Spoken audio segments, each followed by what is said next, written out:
Sprung sieht sehr, sehr gut aus. Das Pferd geht schnell von der Erde.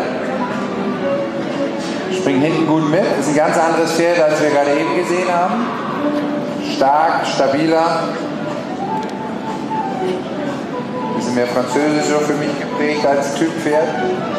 Jawohl, und das Springen ist natürlich schon extra. Glaube ich, das Gefühl.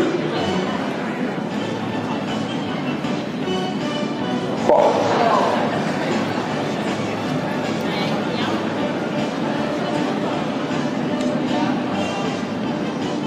Dass der springt, das sieht sogar ein Holsteiner. Gewaltig. Ich denke, das ist jetzt schon mal ein Applaus wert. Jawohl.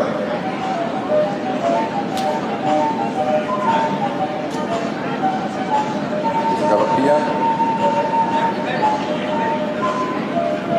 Boah.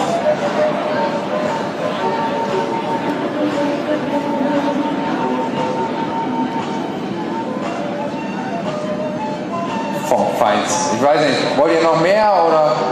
Hä?